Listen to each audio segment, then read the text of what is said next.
गौरी शंकर चौधरी हैं, पर संभल जो केंद्र बिंदु बना हुआ है राजीव राय, वो कह रहे हैं अगर खुदाई करने से अपनी संस्कृति से साक्षात्कार होता है तो बुराई क्या है। आप इतने परेशान क्यों हो रहे हैं कि ये खोद खोद के अपनी सरकार भी खोद देंगे एक दिन। नहीं, हम परेशान नहीं हो रहे। हम तो बस ये बताना चाहते हैं, जैसे राष्ट्रीय अध्यक्ष जी ने भी कहा था कि अगर आगे बढ़ने के बारे में सोचना है, देश को विश्व गुरु बनाने की बात करते हैं तो उसके सोचना है, या जो आप ही के डायलॉग है 5 ट्रिलियन इकॉनमी बनाने की बात को सोचना है, तो खोदने के नहीं आगे बढ़ने के रास्तों को खोजने की जरूरत है।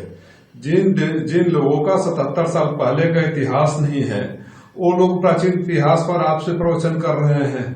और राष्ट्रीय अध्यक्ष जी ने सही कहा कि मोहन भागवत जी की बातों को अगर देखें तो प्राइमा फेसी बिल्कुल सत्य कहा है उन्होंने, लेकिन ये भी समझ से परे है कि आपको लगता है संदीप जी कि मोहन भागवत साहब की बात को कोई खारिज कर सकता है इस सरकार में, बीजेपी में।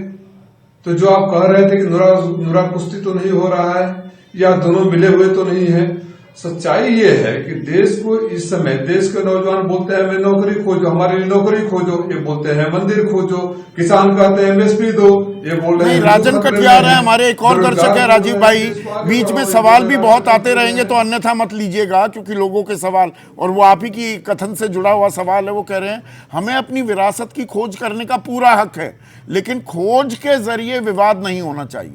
अब विवाद कौन कर रहा है? विवाद बीजेपी कर रही है, आप जानबूझकर विवाद कर रहे हैं। मैं वही आप ही के बात को, आप ही के लाइन को आगे बढ़ा रहा हूं मैं कि 10 सालों से केंद्र में सरकार है, डबल इंजन की सरकार है। जब वक्त आया कि आपकी जवाबदेही तय हो, जब वक्त आया कि 2 साल बाद उत्तर प्रदेश में होने वाले चुनाव में आपसे पूछा जाए कि जिस प्रदेश के बच्चों को आप रोजगार देने की बात कर रहे हैं उसको इजराइल में मरने के लिए क्यों भेज दिया, जिस देश की महिला बच्चों के साथ इस तरह का कुकर्म होते जा रहे हैं उस पर रोक क्यों नहीं लग रही है, किसान धरने पर बैठे हैं उन पर लाठीचार्ज क्यों चल रही है, तो आप मंदिर खुजवाने लगे। तो आइए ना हम खोजते हैं कि जब देश हमारे और आप संदीप चौधरी के पुरखे आजादी की लड़ाई के लिए लड़ रहे थे तब आप क्या कर रहे थे, 77 साल पहले का इतिहास क्यों न जाए। इसलिए ना हम 77 साल पहले की बात करें, ना हम प्राचीन इतिहास की बात करें। आइए हम सब मिलकर इस देश को अब एक्सेप्ट करना पड़ेगा कि वी हैव टू कोएग्जिस्ट, और कोएग्जिस्ट के ही एकमात्र रास्ता है देश को आगे। पर ये गंगा जमनी तहजीब में पलीता, मैं शब्द पूरी जिम्मेदारी से राजीव जी इस्तेमाल कर रहा हूं, पलीता लगाने में काम तो आपने भी किया ना, कांग्रेस ने भी। ये छद्म धर्मनिरपेक्षवाद, जो अकलियत, जो मुस्लिम परस्ती आप करते दिखे, तो बहुसंख्यकों का एक गुस्सा भी अब सामने आ रहा है। वो कह रहे हैं अब हमारा नंबर आया है, अब हम अपनी बात कहेंगे, अपनी बात मनवाएंगे। ये भी एक मानस बन रहा है ना, आप तो जमीन से जुड़े आदमी हैं, ये जमीन पर आप ये होता देख रहे हैं। मानस नैरेटिव ये लोग बनाने, मानस और ये नैरेटिव बनाने का प्रयास भारतीय जनता पार्टी का जरूर रहा है, लेकिन इसी पिछले लोकसभा चुनाव में कम से कम उत्तर प्रदेश की जनता ने इसे खारिज कर दिया है।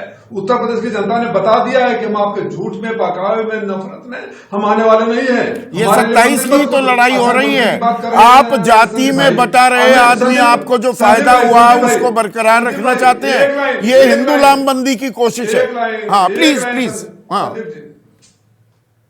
संदीप जी, एक लाइन में पूछ रहा हूं, जिनको जो आज हमारे जमीनों में, पुराने बंद पड़े घरों में, 2 उदाहरण दूंगा, मंदिर खोज रहे हैं, बेवड़ी खोज रहे हैं, आपके तस्वीरों में जरूर कैद होगा, आपके लाइब्रेरी में जरूर होगा बनारस में किस तरह से प्राचीन 500-500 हजार साल पुराने मंदिरों को तोड़ दिया, इन्होंने रौंद दिया। शिवलिंग हमारा भी मुक्तेश्वरानंद जो आज बोल रहे हैं वही आमरण अनशन पर बैठे थे, और अयोध्या में किस तरह प्राचीन मंदिरों को इन्होंने रौंद दिया।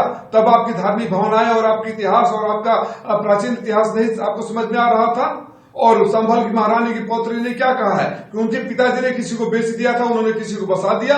तो कौन सी परंपरा आप शुरू कर रहे हैं? आपकी धार्मिक भावनाएं तब क्यों नहीं आहत होती है जब आप अपनी पीठ थपथपाने के लिए प्राचीन मंदिरों को रौंद डालते हैं? क्या आपने माफी मांगा गंगा के तट पर खड़ा होकर? क्या अभी मुक्तेश्वरानंद के पैरों में जाकर गिरे? क्या हमने मूर्तियों को कहां नाली में मूर्तियां मिली? मैं उस बनारस से पढ़ा हूं, उस काशी का छात्र रहा हूं, उन गलियों में घुमा हूं, और कहां मूर्तियां मिली पड़ी थी? तब आपकी धार्मिक भावनाएं कहां थी? आप अपने फायदे के लिए, नफरत फैलाने के लिए, तो मजहब की सियासी दुकानदारी हो रही है क्या?